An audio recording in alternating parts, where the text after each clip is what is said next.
Good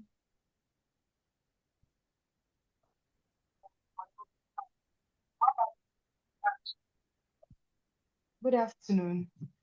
I am Elizabeth Sewaba, and I'll be presenting on cryptocurrency adoption in developing economies under regulatory uncertainty, a Prisma systematic review of trust, risk, and legitimacy. Now, a bit of background into cryptocurrency and virtual assets. Cryptocurrency, which is also a digital currency, is an alternative financial instrument that basically enables peer-to-peer transactions without any intermediaries. And they offer benefits such as financial inclusion, efficiency, and also cross-border accessibility.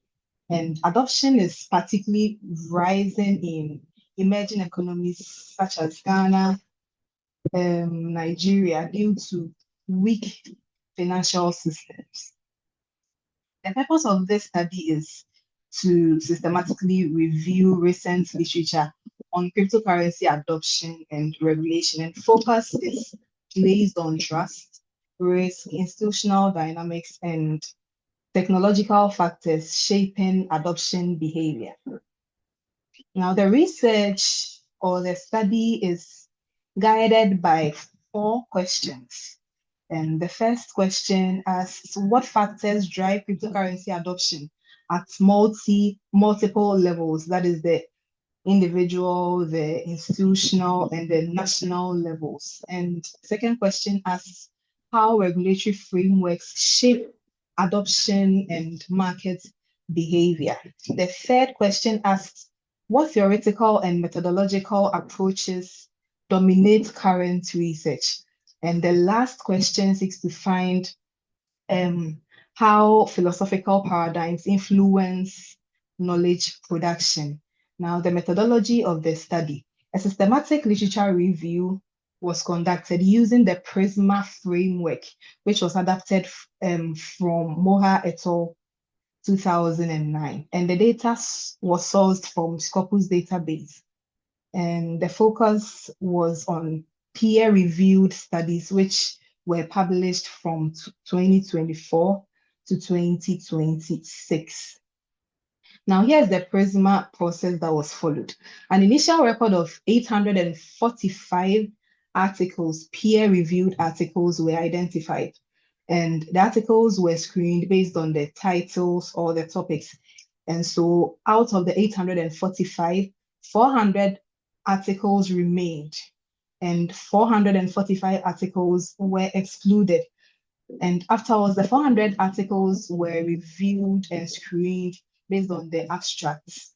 And after the screening, 40 articles were included in the study. And 40 articles were used to ensure rigor and also transparency and as well reproducibility. And here's the inclusion criteria that was followed. As mentioned earlier, a peer-reviewed journal articles or peer-reviewed journal articles were used, and the language was restricted to only English language. And the focus was on cryptocurrency adoption and or regulation. And the focus was on articles that were published from 2024 onward. And this is an overview of the data set. A total of 40 peer-reviewed articles were included. And out of the 40 articles, 8 articles were single-authored articles, and the remaining 32 were co-authored articles. And so in all, 121 authors were in these 40 articles.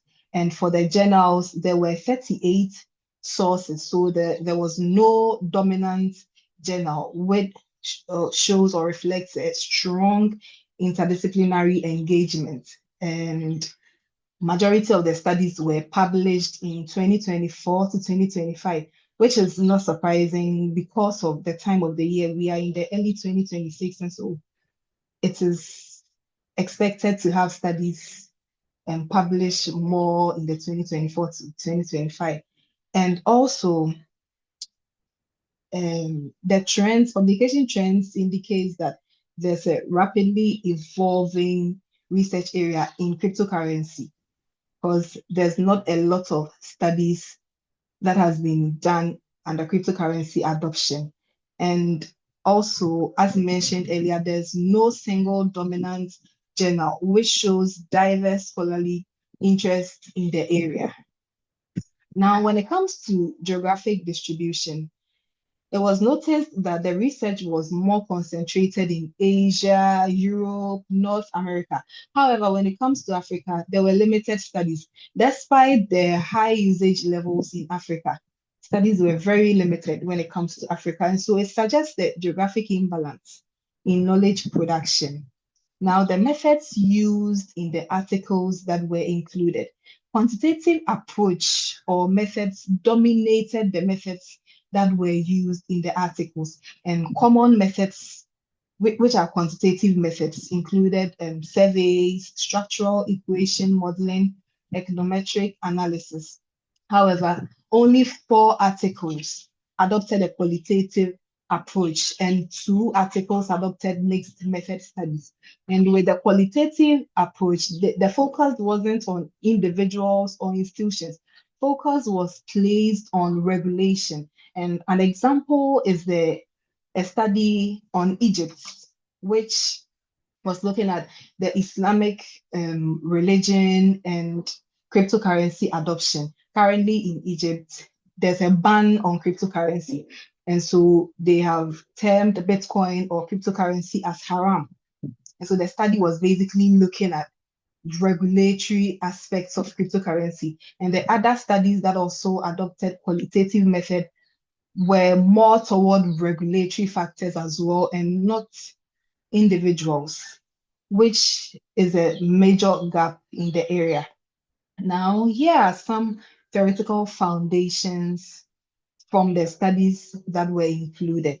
And the widely frameworks that were used are the technology acceptance model, UTA-UT, and a few studies also adopted institutional theory. And all these frameworks or theories focus on explaining adoption intention and behavior. However, there are other factors that influence or enhance adoption.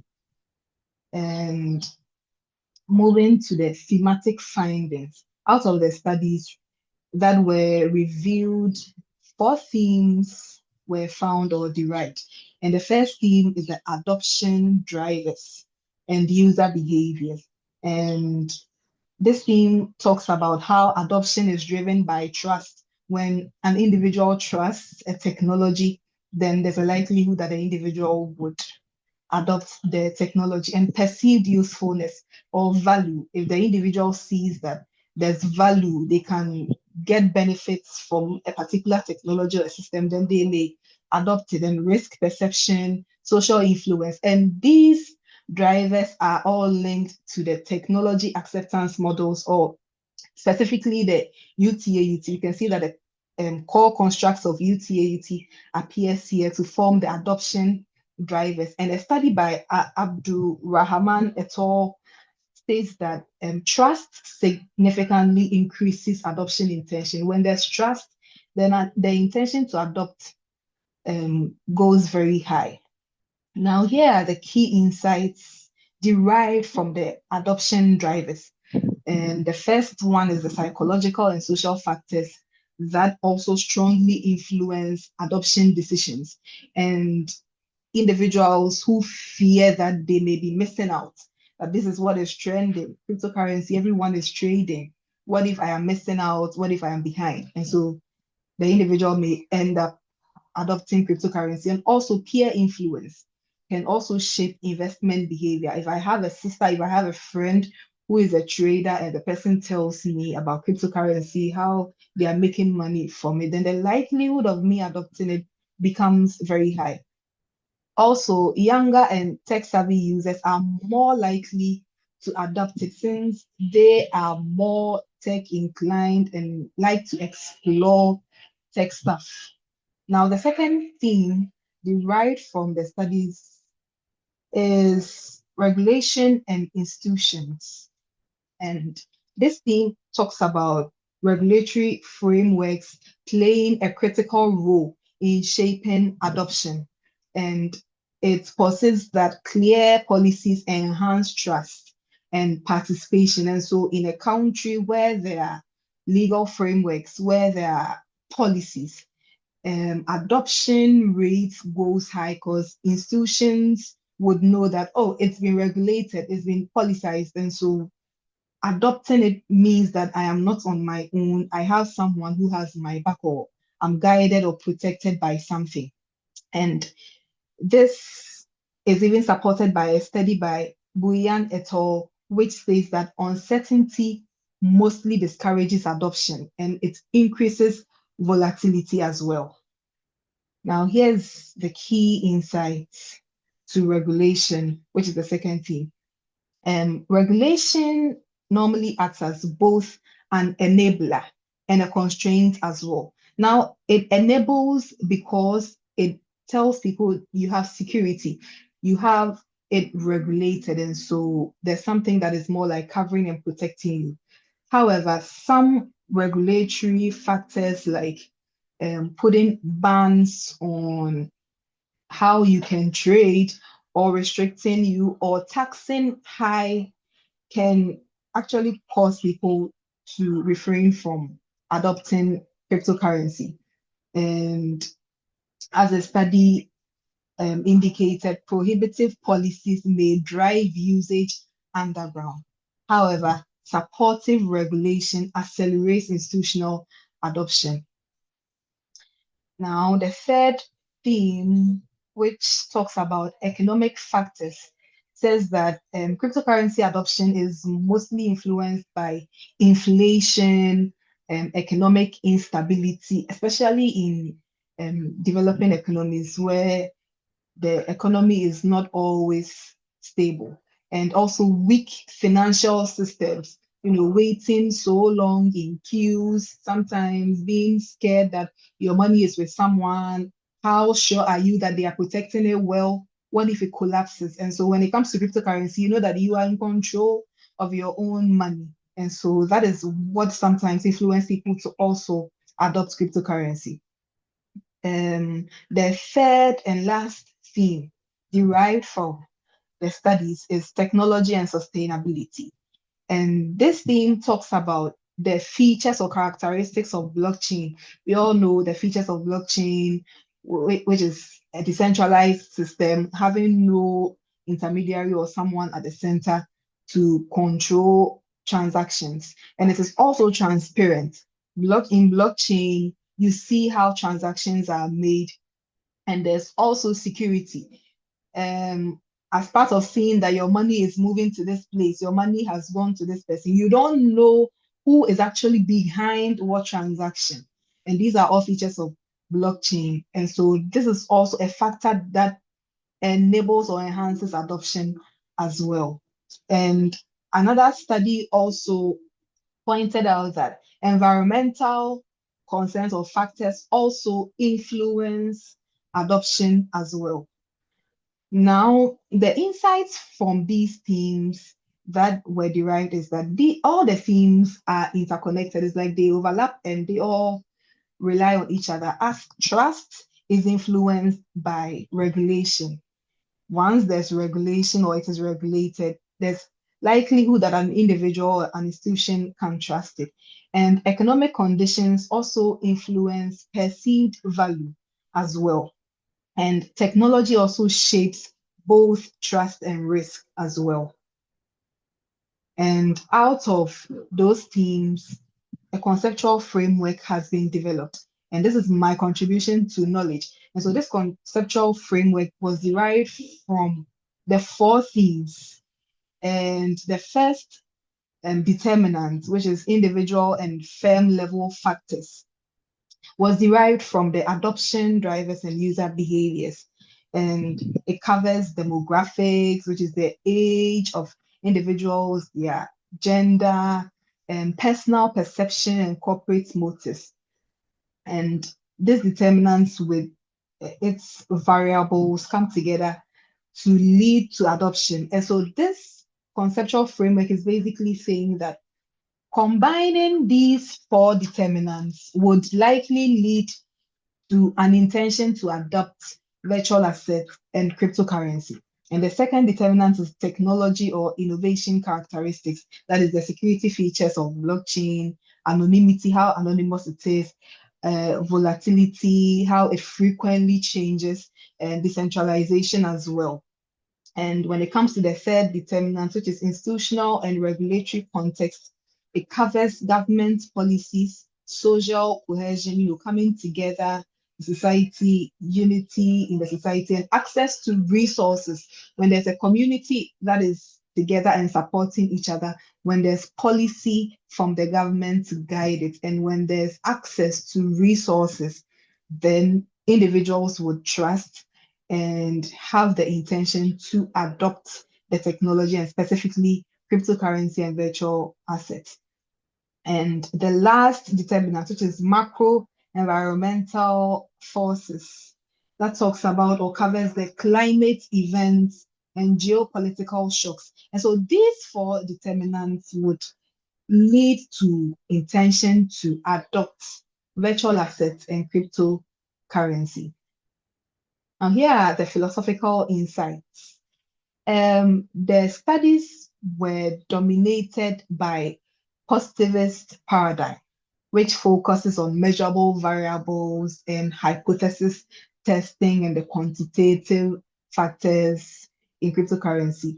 However, studies that are more interpretivist or that lead towards qualitative were very limited. There's a lack of qualitative insights into user experiences. Most of the studies just look at intention to adopt the technology. However, they fail to go deeper into insights of individual experiences, how users go about trusting, what is making users use cryptocurrency and all.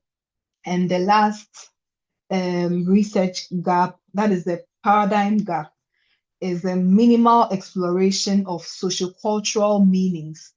Does culture affect adoption and all that? There are no studies that are currently looking at that, which is a major gap in paradigm. And when it comes to African context as well, there's a major gap. That is, only a few studies focus on African countries.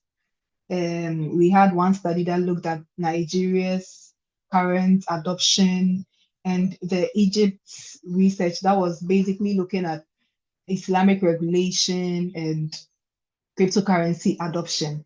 And despite the high adoption rates in these African countries, the local dynamics remain underexplored and there's a need for highlights for context-specific research in this African context. And here is a theoretical implication. Now, the studies pointed out that there's a need for these traditional models, that is the term UTA-UT, without looking beyond other factors that can affect individuals' intention to adopt. And so the study is ensuring that individuals would look beyond their usual individual attitudes and intentions and look at institutional and environmental dimensions as well. And this can help provide a multi-level understanding of adoption. And so when it comes to the individual level, we know how to approach it. When it comes to institutional, when it comes to national, we are able to approach it from all levels of adoption. Now, when it comes to practical implication, the study posits that firms should prioritize trust building mechanisms, user-friendly platforms, because once people know that this platform is user-friendly, it's easy to use, it has strong security systems, then there's a likelihood that they would adopt the system. And these firms are also supposed to look at building trust mechanisms around cryptocurrency systems so that individuals can adopt. And this would enhance privacy and would improve adoption outcomes. Now, here's the policy implication. There has to be a balanced regulation in cryptocurrency as well. And there has to also be an avoidance of restrictive bans, banning people from doing A, B, C, and giving them a lot of restrictions would deter people from adopting the technology. And there has to, by doing so, it would promote innovation through regulatory sandboxes. Now, the study has a few limitations. The study only focused on recent studies from 2024 to 2026. And so every study that is below 2024 was not included. And it is only limited because it has only 40 articles. The study used only 40 articles, which is limited. And there's also a possible database bias since data was sourced from only Scopus. Now, in conclusion, trust and perceived value are central to adoption, and regulatory clarity significantly shapes the outcome of adoption. However, literature lacks contextual and qualitative depth, and when it comes to Africa, or in the case of Africa, studies remain underrepresented. And future research has to look more into qualitative and mixed method studies, and greater focus has to be put on African and emerging economies as well. And new areas can also be explored. New areas such as decentralized finance, CBDC, stable coins can also be explored. Thank you very much for your attention.